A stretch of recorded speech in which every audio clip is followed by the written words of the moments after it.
احمد شفيق حرام عليك سفير مصري ولا فيش حد اتدخل معانا. ماشي، رحنا قال لك في طيران، واحنا مرتين للطيران، كل سياره واخده 200 جنيه. ماشي، زي ما رحنا زي ما جينا، حاسب علينا الطريق رايح جاي، فلوسنا راحت، مين اللي هيعوضنا؟ 4 سنين شقه مين اللي هيديهم لنا؟ ها قول لي اديني في مصر اهو، هني عاوز حل من الاخر، هات لي السفير، هات لي اي حد. انا زي ما اكلمك شقايه 4 سنين، قول لي انت بقى انا جيت منين؟ تواصل القوات المسلحة جهودها لتأمين وتقديم كل التسهيلات لعودة المصريين من ليبيا، ويشهد منفذ السلوم توافد أعداد كبيرة من المصريين العائدين من هناك بسبب الأحداث التي تمر بها ليبيا الآن. تحيا مصر، تحيا مصر. ربما يكون هذا هو ما فهمه الطفل من فرحة أهله بالعودة إلى مصر، تلك الفرحة التي غابت عن وجوههم لأيام طويلة داخل ليبيا بمجرد بدء الأزمة بعدما لقاه المصريون في مدينة سيرت الليبية من مصاعب ومخاطر. نزلونا من السيارة، حبسونا في مديرية الأمن بتاعت سيرت، وبعد كده طلعنا ودونا المطار، والعربية ما عادوش لقينا أي حتة يودونا فيه، رمونا في الجزيرة ومشوا، الجزيرة بتاعت سيرت ومشوا. بعد كده جم طلعونا من حصلنا سيارة وجينا لعند بني جواد، وخدوا تليفونات وخدوا دفايات وخدوا كل حاجة معانا خدوها. عشان تعدي هتعمل ايه؟ بهدلوكم بهدل تفتيش، وخلعوك الهدوم، مصريين يهود عملاء كفرة. بهدلنا في الطريق والله.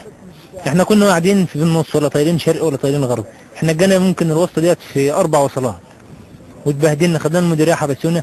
طبعا اذا نظام بقى زي ما كانوا في الجيش بقى، ارفع ايدك فوق يا زامل يا مصر يا كافر، وضرب وقله ادب، وقول ورايا قذافه يا مش عارف ايه، واخد بالك. وخد التليفونات. شيوخ مسيطرة على الوضع، والشباب عاملين دوريات وكده، والوضع هادي خالص هنا. إذا فالأوضاع تختلف من مكان إلى آخر داخل ليبيا، ولكن بمجرد الدخول إلى مصر يتغير المشهد مع محاولات رجال الشرطة والقوات المسلحة رسم بسمة على وجوه واجمة.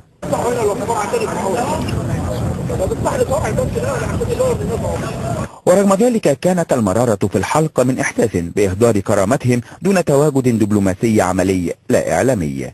السفارات مش موجودة خالص، السفارة المصرية عشان عدينا حتى اللي محرجوا الأوراق بتاعتنا نعمل وثائق، ما فيش سفارة خالص.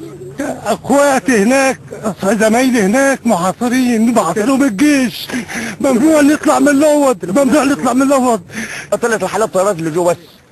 بعد كده قعدنا يومين في المطار قدام الباب، وكانوا بيمشونا. ولا اتصلنا بالسفاره.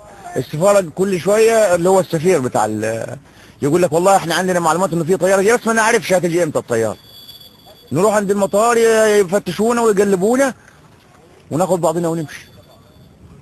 بس ولا الشعب المصري. السفير المصري ما عملناش اي حاجه. السفير المصري كل تليفونات ما خلصنا الفلوس اللي في جيبنا على السفير، يقول اتصل بالسفاره المصريه في طرابلس، نتصل بطرابلس يقول احنا مش شغلنا، نمشي على المطار، يجي الليبيني ويتصل بينا نروح المطار، نمشي المطار ما بنلقاش، نفضل قاعدين نبيت في السقع، والناس دي كلها والله العظيم فيها ناس زي مريضه مني اللي من السقع والمطر اللي نزل علينا حضرتك كل يوم. ما فيش سفير مصري ولا فيش حد اتدخل معانا. ماشي، رحنا قال لك في طيران، واحنا مرتين للطيران، كل سياره واخده 200 جنيه. ماشي، زي ما رحنا زي ما جينا، حاسب علينا الطريق رايح جاي، فلوسنا راحت، مين اللي هيعوضنا؟ 4 سنين شقه مين اللي هيديهم لنا؟ ها قول لي اديني في مصر اهو، هني عاوز حل من الاخر، هات لي السفير، هات لي اي حد. انا زي ما اكلمك شقايه 4 سنين، قول لي انت بقى انا جيت منين؟ ننزل نسرق.